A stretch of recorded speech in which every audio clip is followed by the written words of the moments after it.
नमस्कार. एनडीटीव्ही मराठीमध्ये स्वागत. काट्या कुट्याचा तुडवीत रस्ता, तू गावाकडे चल माझ्या दोस्ता, असे म्हणणारे ज्येष्ठ लेखक, कवी, वारकरी संत परंपरेवर ज्यांनी खूप लिखाण करून ठेवलंय असे इंद्रजित भालेराव सर आज आपल्या सोबत बोलण्यासाठी एनडीटीव्ही मराठीवर आहेत. सर, सर्वप्रथम तुमचं स्वागत एनडीटीव्ही मराठीमध्ये. नमस्कार. धन्यवाद. कालपासून बातम्या सुरू आहेत की इंद्रजित भालेराव सर नाराज आहेत आणि ते दिल्लीत एवढा मोठा, खरं तर अभिजात दर्जा आपल्या मायबोलीला मिळाला त्याच्यानंतरचा हा सगळ्यात मोठा सोहळा होतोय दिल्लीत. आणि त्या सोहळ्यात तुम्ही सामील झाला, तुम्ही एका कवी संमेलनाचे अध्यक्ष होतात तिथे. त्याच्यानंतर तिथे मंचावरून तुम्ही निघून आलात, त्यानंतर बऱ्याच उलटसुलट बातम्या आल्या. नेमकं काय घडलं? एवढ्या काट्याकुट्याचा रस्ता होता का तो? त्याची अडचण अशी झाली हा. की आमचं कवी संमेलन पहिल्या दिवशी संध्याकाळी होतं. तर ते कवी संमेलन हम्म. मोदी साहेबांनी उद्घाटनाची वेळ सकाळची दिलेली होती. ती अजूनही कार्यक्रम पत्रिकेत संमेलनाच्या वेळ सकाळची आहे. बरोबर. ऐन वेळेला बदलून ती दुपारून 3 वाजताची देण्यात आली. प्रत्यक्ष उद्घाटन 5 वाजता सुरू झालं हम्म. आणि ते उद्घाटन संपून दुसरं उद्घाटन सुरू व्हायला हम्म. 7:30 वाजले, म्हणजे आमच्या कवी संमेलनाची वेळ झाली. आणि मग नंतरचं उद्घाटनही बराच वेळ चालणार असं गृहीत धरून संयोजकांनी जाहीर केलं की आजचं हम्म. कवी संमेलन उद्या होईल. हो. म्हणजे म्हणजे काय हम्म. केलं, हम्म. राजकारण्यांनी त्यांच्या सोयीसाठी कवींची वेळ लुबाडली. बरोबर आहे ना? त्याच्यामुळं कवींना त्यांच्या गैरसोयीची वेळ देण्यात आली सकाळची. हम्म. मग आता त्या वेळेला काय होतं की आदल्या दिवशी 7:30ला तो तालकटोरा स्टेडियम फुल भरलेला होता, कविता हम्म. ऐकण्यासाठी लोक आलेले होते. पण दुसऱ्या दिवशी जेव्हा प्रत्यक्ष आमचं कवी संमेलन सुरू झालं तेव्हा 10च्या हम्म. ऐवजी ते 10:30ला सुरू झालं. त्यावेळी आणखी 2 कार्यक्रम दुसऱ्या 2 मंडपामध्ये होते. रात्रीच्या वेळी आम्हाला कवी संमेलनाला पर्याय नव्हता, सगळे प्रेक्षक आमच्याकडे असणार होते. पण आता ओके. 2 पर्याय निर्माण झाले. त्याच्यामुळं प्रेक्षक पांगला आमचा कवी संमेलनाचा, तो एक बरोबर. अन्याय झाला कवींवर. पण तरीही सभागृहामध्ये उपस्थिती छान होती. दरवर्षीच्या कवी संमेलनापेक्षा कितीतरी लोक उपस्थित होते. कवी संमेलन छान सुरू झालं. हम्म. पण उशिरा सुरू झाल्यामुळं ते वेळेवर संपणार नाही असं संयोजकांना वाटलं. एक संयोजकांची चूक होती, दुसरी कवींची चूक होती. कवींची काय चूक होती? एक इफेक्टिव्ह परिणामकारक लहानशी कविता म्हणा म्हटलं तर कवी दीर्घ कविता म्हणू लागले. एक कविता म्हणा म्हटलं तर कवी तीन तीन एकात एक कविता म्हणू लागले. त्याच्यामुळं कवी संमेलनाचा वेळ वाढत गेला. बर. म्हणजे संयोजकांच्या आणि कवीच्या प्रॉब्लेममुळं हम्म. अपेक्षित वेळेत कवी संमेलन संपणार नाही असं माझ्या लक्षात आल्यावर, माझ्या विमानाची वेळ झाल्यावर आणि सकाळी हॉटेलवरच्या नाश्त्यात मला खाण्यासारखं काहीच नसल्यामुळं, शुगर असून 12:30पर्यंत मी काही खाल्लेलं नव्हतं. अरे त्याच्यामुळं बाप. संयोजकांना मी असं म्हणालो की मला आता तातडीनं काहीतरी खाणं आवश्यक आहे, माझी शुगर डाऊन होते आहे आणि मला विमानाची माझ्या वेळेत झालेली, मला निघणं आवश्यक आहे. हम्म. तर आमचे मित्र राहुल मेंगडे म्हणून संयोजनात जे होते त्यांनी तातडीनं मला म्हणाले की सर तुम्ही पाठीमागे चला, मी जेवणाची व्यवस्था करतो. त्यांनी मला बर. पाठीमागे नेलं, जेवू घातलं आणि मला त्यांनी विमानतळाकडे काढून दिलं. त्याच्यामुळं मी नाराज झालो वगैरे अशातला भाग नाही, पण मला ते अपरिहार्यपणे सोडावं लागलं. काही बर. राहिलेल्या कवींच्या कविता न ऐकता निघून येणं मला योग्य वाटत नव्हतं. पण माझा नाईलाज होता, त्याला मी काहीच करू शकत नव्हतो. पण इतकं सुंदर कवी संमेलन जे मागच्या 10-12 वर्षात झालं नव्हतं, अखिल भारतीयचं जे मुख्य निमंत्रिताचं कवी संमेलन, ते हम्म. होत नव्हतं कारण लोकच नसायचे. उद्घाटनाचा कार्यक्रम संपला की लोक निघून जायचे आणि कवी बरोबर. संमेलनाला लोक नसायचे. यावर्षी छानपैकी माहोल होता, कविताही हम्म. चांगल्या सुरू होत्या, सुंदर सुंदर कविता कवी सादर करत होते. पण कवींच्या अतिरेकीपणामुळं आणि संयोजकांच्या बोटचेपेपणामुळं आणि राजकारण्यांच्या त्यांच्या सोयीच्या वेळेला त्यांना दिल्यामुळं आम्हाला सगळं गैरसोयी वाट्याला आल्या आणि त्याच्यामुळं हे झालं. हम्म. पण मी तिथून रागावून निघून नाही आलो. म्हणजे आयोजकांचा प्राधान्यक्रम हा तिथला साहित्य. राजकारणी हा होता. राजकारणी हाच होता. अच्छा. आणि म्हणजे सगळ्या कार्यक्रमामध्ये प्राधान्य नेत्यांना होतं. अरे बापरे. नेते कारण आणि प्रशासकीय अधिकारी. बर. उद्घाटन कार्यक्रमात म्हणजे नाही, हं. कार्यक्रमामध्ये सुद्धा प्रशासकीय अधिकाऱ्यांच्याच मुलाखती होत्या, त्यांच्याच बायकांच्या मुलाखती होत्या. आणि त्यांचं बॅकग्राऊंड काय, म्हणजे त्यांचं साहित्य बॅकग्राऊंड होतं की काहीतरी वेगवेगळी निमित्त शोधली. अमराठी बायका मराठी भाषिकांच्या बायका झाल्या, अशी काहीतरी निमित्त शोधून ती कार्यक्रम ठेवले. जुळवून आणले प्रगट म्हणजे? मुलाखत दरवर्षी साहित्य संमेलनामध्ये असते. हं. ती शक्यतो त्या वर्षीच्या साहित्य अकादमी पुरस्कार मिळालेल्या लेखकाची असते. हो. असा बर. प्रघात आहे. हं, त्याची हं, प्रगट मुलाखत ठेवावी, हं. नाही तर एखाद्या मोठ्या लेखकाची प्रगट मुलाखत ठेवावी, असं गृहीत असतं. इथं एकाही लेखकाची मुलाखत नव्हती. अरे बाप. प्रशासकीय अधिकाऱ्यांच्या मुलाखती होत्या, राजकारणी होत्या. म्हणजे असं आपण म्हणू शकतो, यांनी तो हम्म. पायंडा जो घालून दिलेला होता, तो प्रघात जो होता, तो बंद होय. केला. आणि यावर्षी नवा पहिल्यांदाच पायंडा सुरू केला. नवीन पायंडा, मी तेच म्हणणार होतो नवा की पायंडा सुरू केला. एका साहित्य संमेलनाचं दोनदा उद्घाटन, हा एक नवीन दोनदा पायंडा. उद्घाटन. हा एक म्हणजे हा. त्याच्याकडे खरं तुम्ही कसं बघाल? हे योग्यच नाही ना. असं कुठं असतं का? हा. एका एका कार्यक्रमाची दोन दोन उद्घाटनं असतात काय? अशी दोन उद्घाटनं तुम्ही करता काय? म्हणजे साहित्य संमेलनाध्यक्षाला संमेलन सोडा, साहित्य संमेलन सोडा, जगात कशाचं उद्घाटन दोनदा झालंय? राजकीय, अर्थात राजकीय कार्यक्रमांचं झालंय, राजकीय योजना किंवा हे हा भाग वेगळा. नाही नाही, ते उद्घाटन म्हणजे चढाओढ असते ते राजकारण्यांची. जे बरोबर. पण ज्यांची सत्ता गेली त्यांनी केलेली उद्घाटनं ज्यांची सत्ता आली ते पुन्हा करत असतात. मग साहित्यिकांमध्ये सुद्धा ही चढाओढ सुरू झाली आहे का आता? नाही, साहित्यिकांमध्ये काय चढाओढ असणार आहे? हं. म्हणजे अर्थात आयोजक आणि साहित्यिक म्हणजे महामंडळात साहित्यिकच आहेत बऱ्यापैकी. तर यांच्यातली ही चढाओढ झाली का, म्हणजे राजकीय लोकांना निमंत्रणावरून किंवा नाही, काय त्यांच्या? असतं, हं. महामंडळामध्ये जे लोक असतात ना, ते साहित्यिक असावेतच असं गृहीत नसतं. हं. वाङ्मय क्षेत्रातले ते कार्यकर्ते असतात, कारण साहित्यिक कार्यकर्ता होऊ शकत नाही. हं. पण काही बरोबर. वाङ्मय प्रेमी कार्यकर्ते असतात, त्यांनी साहित्य महामंडळात साहित्य परिषदांमध्ये काम करावं असं गृहीत असतं. काही लेखक असतात कार्यकर्ते, असे लेखक असले तर चालतं, पण सगळे लोक तसे नसतात. मग जागोजागच्या साहित्य परिषदांमध्ये लेखक नसलेले लोक कार्यकर्ते आहेत, आणि ही चांगली गोष्ट आहे, काही हरकत नाही. कारण आवड साहित्याची आहे, अंगात हं. कार्यकर्ते पण आहे, त्यांनी साहित्य हं. परिषदेमध्ये राहणं अगदी योग्य आहे, काहीच अडचण नाही. ते असायला पाहिजे असेल. आणि हेच लोक मग महामंडळात जातात, तर तसे महामंडळामध्ये लोक आहेत. अच्छा. आणि म्हणजे हम्म. आता एक साधारण लेमॅन म्हणून किंवा एक साधारण नागरिक म्हणून जे साहित्य संमेलनात हम्म. कधी सहभागी होत नाही, नक्की हम्म. त्यांच्यासाठी हा प्रश्न खरं तर दरवेळी असतो की साहित्य संमेलन म्हणजे काय, साहित्य संमेलनात नक्की घडतं काय आणि काय घडणं अपेक्षित असतं.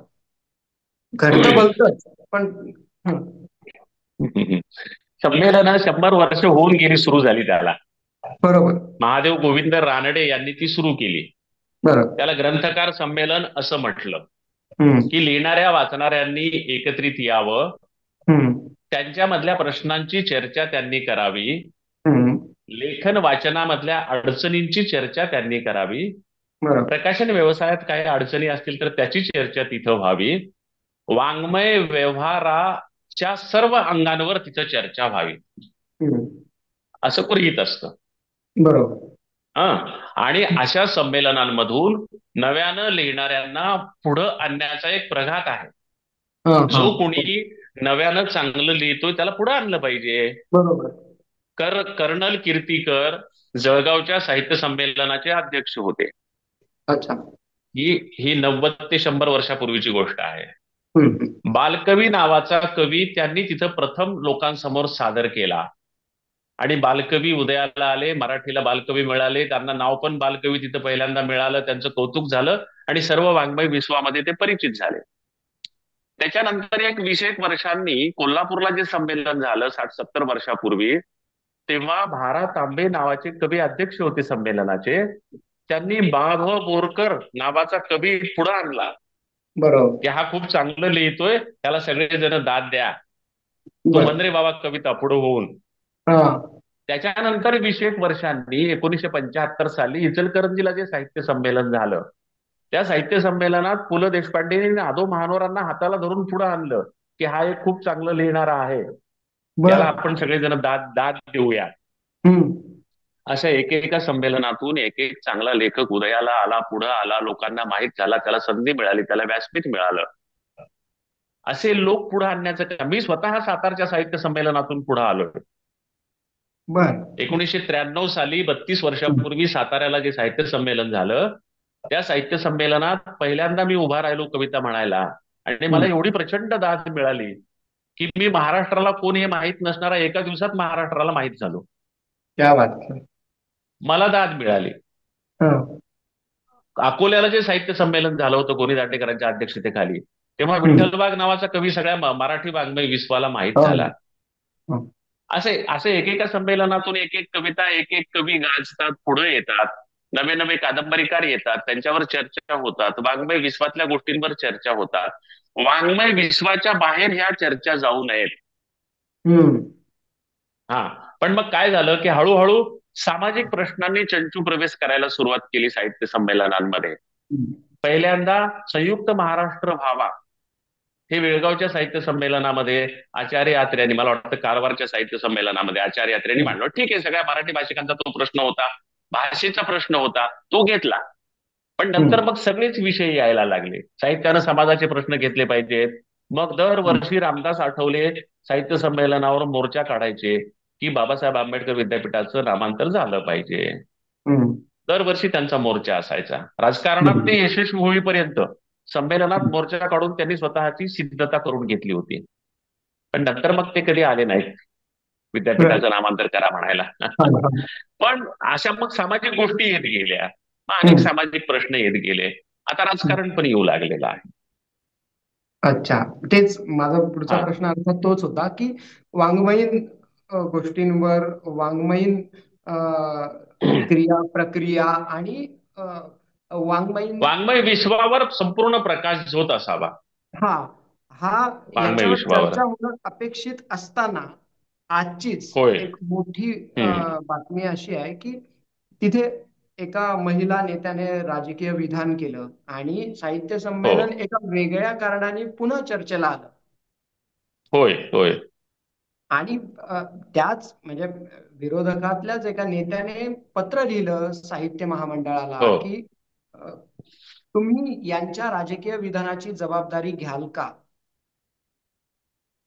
आहे, ऐकलं मी ते. हं. मर्सिडीज गाड्यांना आता वेगळा अर्थ प्राप्त झाला आजपासून, ते माहितीये मला सगळं. हं. पण या महाराष्ट्राचा इतिहास असा आहे हं. की यशवंतराव चव्हाणासारखा माणूस एकेकाळी मंडपात व्यासपीठावर न येता समोर बसून लोकांना दाद द्यायचा, कवितेला हं. दाद द्यायचा. व्यासपीठावर येण्याची गरज नाही म्हणायचा, मी रसिक म्हणून आलोय असं नम्रतेनं सांगायचा. बरोबर. त्याच्यानंतर आपल्या सांगलीला जे संमेलन झालं हं. 15 वर्षापूर्वी, त्यावेळेस सगळ्या संमेलनाचं सगळं संयोजन आणि सगळी मेहनत आर आर पाटलांनी केली. हो. पण स्वागताध्यक्षपद उत्तम कांबळेंना दिलं. अच्छा. आणि संपूर्ण संमेलनात 3 दिवस ते समोरच्या खुर्चीत बसून सगळ्या संमेलनाची व्यवस्था पाहू लागले. ते कधीही व्यासपीठावर बसले नाही.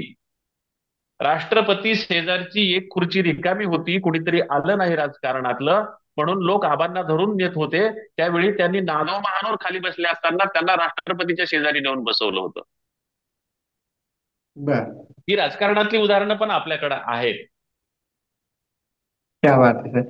खरं तर त्यांच्याकडे आपण लक्ष दिलं पाहिजे.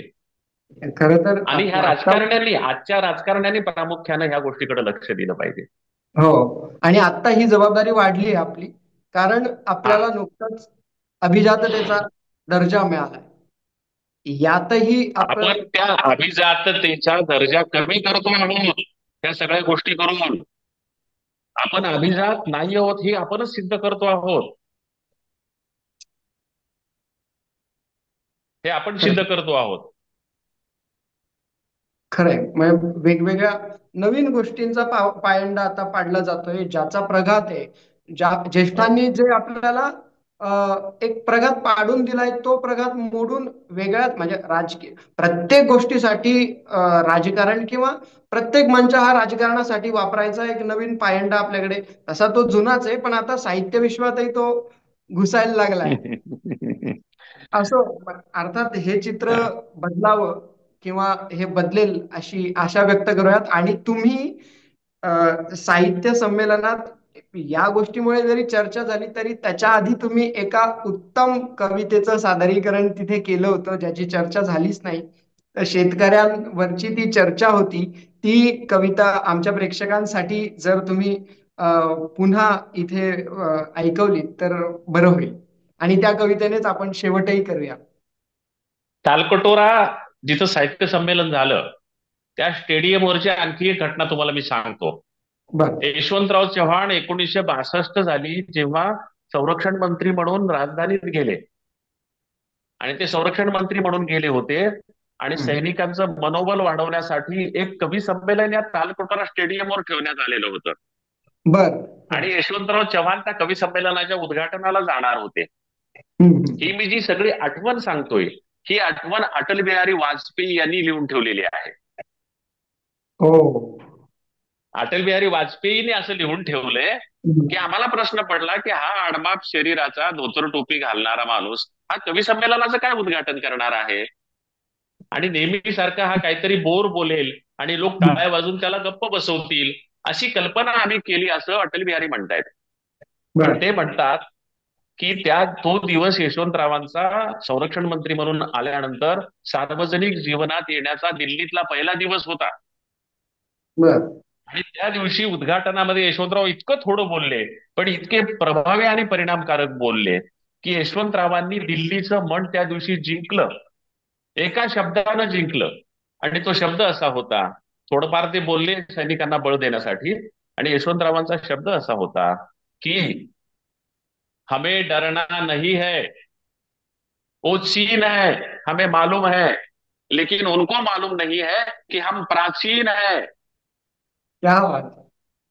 आणि या एका शब्दानं दिल्लीकरांची मनं जिंकली, असं अटल बिहारी वाजपेयींनी यशवंतरावांविषयी लिहून ठेवलेलं आहे.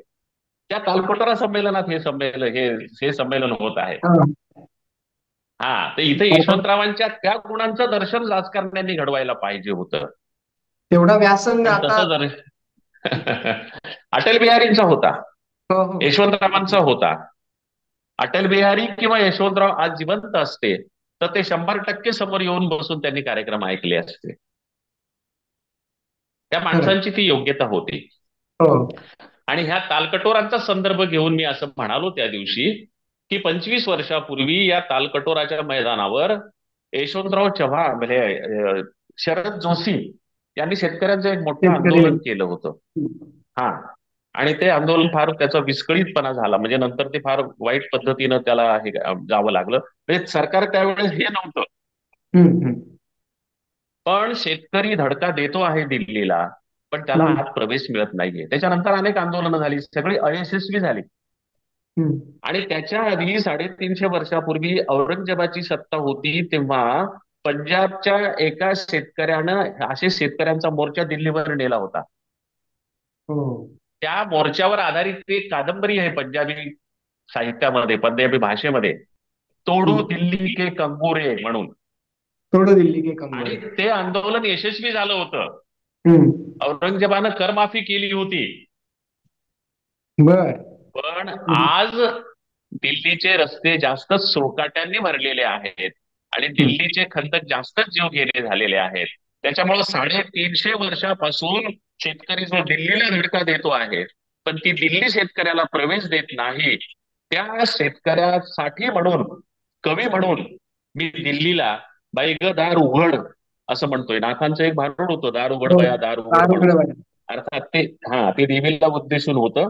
त्या अर्थाने नाही घेतलं. इथं दिल्ली वाईट अर्थानं घेतलेली आहे, कारण दिल्ली हा शब्द घेतलाय, कोणाचं सरकार असा शब्द घेतला नाही. कारण 350 वर्षात अनेक राजवटी आल्या आणि गेल्या, अनेक सरकार बरोबर. आली आणि गेली, पण शेतकऱ्याला प्रवेश मिळाला नाही.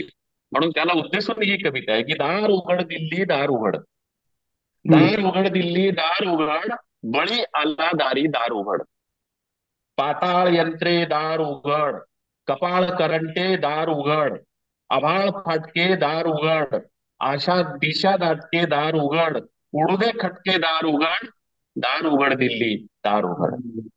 पाताळ यंत्रे दार उघड, कपाळ करंटे दार उघड, आभाळ फाटके दार उघड, दिशा दाटके दार उघड, उडवे खटके दार उघड, दार उघड दिल्ली दार उघड, बळी आला दारी दार उघड. अवलक्षणे दार उघड, कुलक्षणे दार उघड, काळीज फाटके दार उघड, जन्मजात लटके दार उघड, नसीब फाटके दार उघड, दार उघड दिल्ली दार उघड, बळी आला दारी दार उघड. अवलक्षणे दार उघड, कुलक्षणे दार उघड, काळीज फाटके दार उघड, जन्मजात लटके दार उघड, नसीब फाटके दार उघड, दार उघड दिल्ली दार उघड, बळी आला दारी दार उघड. फिटर पांग दार, होईल चांग दार उघड, झाली आहे बांग दार उघड, जाईल जड दार उघड, होईल अवघड दार उघड, दार उघड दिल्ली दार उघड, बळीराजा दारी आला दार उघड. फिटल पांग दार उघड, होईल चांग दार उघड, झाली बांग दार उघड, जाईल जड दार उघड, होईल अवघड दार उघड, दार उघड दिल्ली दार उघड, बळी आला दारी दार उघड, दार उघड दिल्ली दार उघड, दार उघड दिल्ली दार उघड.